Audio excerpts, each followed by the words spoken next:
But ಸತ್ಯ ಹೇಳ್ತೇನೆ, ಹೊರಗಿದ್ದ ಭಯಕ್ಕಿಂತ ಜಾಸ್ತಿ ಇಲ್ಲಿಂದ ಒಂದು ಒಳ್ಳೆ ಟೆಕ್ನಿಷಿಯನ್ ಆಗಿ ಹೊರಗೆ ಹೋಗ್ತೇನೆ ಅಂತ ಹೇಳಿ ಒಂದು ಧೈರ್ಯ ನಂಗುಂಟು. ನನ್ನ ಹೆಸರು ಪ್ರತೀಕ್, ನಾನು ದಕ್ಷಿಣ ಕನ್ನಡ ಭಾಗದ ಸುಳ್ಳಿಯಿಂದ ಬರ್ತಾ ಇದ್ದೇನೆ. ನಾನೀಗ ಫೋನ್ಟೆಕ್ ಎಜುಕೇಶನ್ ಅಲ್ಲಿ ಕಲಿತಿದ್ದೇನೆ. ನಾನು ಈಗ ಹೇಳುವಾಗ ನಿಮ್ಗೆ ಒಂದು ತಲೆಯಲ್ಲಿ ಓಡ್ಬೋದು, ಅಂದ್ರೆ ಸುಳ್ಳ್ಯದ ಹುಡುಗ ಕಣ್ಣೂರಿನ ಕಾಲೇಜ್ ಯಾಕೆ ಚೂಸ್ ಮಾಡಿ ಅಂತ ನಿಮ್ಗೆ ಆಗ್ಬೋದು. ಹೇಳ್ತೇನೆ, ನಾನು ಎಲ್ಲರಾಗಿ ನಂದು ಸೆಕೆಂಡ್ PUC ಆಯ್ತು. ಸೆಕೆಂಡ್ PUC ಆಗಿ ಅಂದ್ರೆ ನೆಕ್ಸ್ಟ್ ಎಂತ ಮಾಡುವಂತ ನಾನೆಂತ ಪ್ರೀ ಪ್ಲಾನ್ ಎಂತ ಮಾಡಿರ್ಲಿಲ್ಲ. ಹಾಗೆ ನೋಡಿ ಲಾಸ್ಟಿಗೆ ಅಂದ್ರೆ ನಂಗೆ ಸಣ್ಣದ್ರಿಂದ ನಂಗೊಂದು ಇಲೆಕ್ಟ್ರಾನಿಕ್ಸ್ ಆ ಟೈಪ್ ಒಂದು ಇಂಟ್ರೆಸ್ಟ್ ಇತ್ತು. ಹಾಗೆ ಟೆಕ್ನಿಕಲ್ ಫೀಲ್ಡ್ ಅಲ್ಲಿ ಹೋಗುವಂತ ಒಂದು ಇಂಟ್ರೆಸ್ಟ್ ಆಗಿ ಅಂದ್ರೆ ಈ ಮೊಬೈಲ್ ಟೆಕ್ನಿಷಿಯನ್ ಫೀಲ್ಡ್ ಅಲ್ಲಿ ಹೋಗುವಂತ ಆಯ್ತು ಲಾಸ್ಟಿಗೆ. ಅಂದ್ರೆ ನೆಕ್ಸ್ಟ್ ಟೆಕ್ನಾಲಜಿ ಬೆಳೆಯುವಾಗ ನಾವು ಅದರೊಟ್ಟಿಗೆ ನಾವು ಸಹ ಬೆಳೆದ್ರೆ ಅದೊಂದು ಒಳ್ಳೆ ಜಾಬ್ ಸಿಗ್ಬೋದು ಅಂತ ನಂಗೆ ಒಂದು ಆಯ್ತು.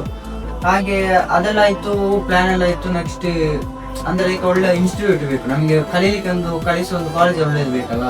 ಹಾಗೆ ನಾವು ಹುಡ್ಕೊಂಡು ಅಂದ್ರೆ ಫ್ರೆಂಡ್ ಒಟ್ಟಿಗೆಲ್ಲ ಹೇಳಿ ನಾವೆಲ್ಲ ಹುಡುಕುವಾಗ ನಮ್ಗೆ ಒಂದು ಬೆಸ್ಟ್ ಕಾಲೇಜ್ ಅಂತ ಸಿಕ್ಕಿದ್ದು ಫೋನ್ಟೆಕ್. ಅಂದ್ರೆ ನಾವಿಲ್ಲಿ ಬರೋವಾಗ ಫಸ್ಟ್ ಭಯ ಇತ್ತು. ಅಂದ್ರೆ ಇಲ್ಲಿ ನಾವು ಬಂದ ಮೇಲೆ ನೋಡುವಾಗ ಮಲಯಾಳಂ ಮತ್ತೆ ಇಂಗ್ಲಿಷ್ ಮಾತ್ರ ಎರಡೇ ಲ್ಯಾಂಗ್ವೇಜ್ ಇತ್ತು. ಅಂದ್ರೆ ನಮ್ಮ ಕರ್ನಾಟಕದಲ್ಲಿ ಕನ್ನಡ ಮತ್ತೆ ಇಂಗ್ಲಿಷ್. ಬಟ್ ಸತ್ಯ ಹೇಳ್ತೇನೆ, ಹೊರಗಿದ್ದ ಭಯಕ್ಕಿಂತ ಜಾಸ್ತಿ ಇಲ್ಲಿಂದ ಒಂದು ಒಳ್ಳೆ ಟೆಕ್ನಿಷಿಯನ್ ಆಗಿ ಹೊರಗೆ ಹೋಗ್ತೇನೆ ಅಂತ ಹೇಳಿ ಒಂದು ಧೈರ್ಯ ನಂಗುಂಟು. ಯಾಕೆಂತ ಹೇಳಿದ್ರೆ ಇಲ್ಲಿ ಫ್ಯಾಕಲ್ಟೀಸ್ ಅಂದ್ರೆ ನಾ ಕರ್ನಾಟಕದವ, ಒಂದು ಚೂರು ಮಲಯಾಳ ಬರೋದಿಲ್ಲ. ಹಾಗೆ ನಂಗೆ ಒಂದು ಡೌಟ್ ಇತ್ತು ಫಸ್ಟ್, ನಾನು ಇಲ್ಲಿಂದ ಕಲ್ತು ಅಂದ್ರೆ ಮಲಯಾಳಮಲ್ಲಿ ನಾ ಕಲಿಬಹುದು ಅಂತ ನಂಗೆ ಒಂದು ಡೌಟ್ ಇತ್ತು. ಆದ್ರೂ ಸಹ ಡೌಟ್ನೆಲ್ಲ ಕ್ಲಿಯರ್ ಮಾಡಿ ಕೊಟ್ಟದ್ದು ಇಲ್ಲಿನ ಫ್ಯಾಕಲ್ಟೀಸ್. ಅಂದ್ರೆ ಅಷ್ಟು ಚಂದ ಹೇಳಿಕೊಟ್ಟು ಒಳ್ಳೆ ಅರ್ಥ ಆಗೋಗೆ ಎಲ್ಲ ಹೇಳಿಕೊಡ್ತಾರೆ. ಪದೇ ಪದೇ ಎಕ್ಸಾಮ್ ಮಾಡಿ ಆಗಿರ್ಬೋದು, ಎಕ್ಸಾಮ್ ಅಲ್ಲಿ ಬಂದ ಡೌಟ್ ಅನ್ನು ನಮ್ಗೆ ಕ್ಲಿಯರ್ ಆಗೋ ತನಕ ಎಲ್ಲ ಸಹ ಹೇಳಿಕೊಡ್ತಾರೆ. ನೀವು ಈ ಫೀಲ್ಡ್ ಚೂಸ್ ಮಾಡುವವರಿದ್ರೆ ನಂಗಿದ್ದ ಭಯ ನಿಮಗೆ ಬೇಡ. ಯಾಕೆಂತ ಹೇಳಿದ್ರೆ ನಮ್ಮದು 3ನೇ ಬ್ರಾಂಚ್ ಆಗಿ ಕಾಸರಗೋಡಲ್ಲಿ ಓಪನ್ ಆಗಿದೆ. ಅಲ್ಲಿ 3 ಲ್ಯಾಂಗ್ವೇಜ್ ನಿಮಗೆ ಅವೈಲೇಬಲ್ ಉಂಟು, ಕನ್ನಡ, ಇಂಗ್ಲಿಷ್, ಮಲಯಾಳಂ.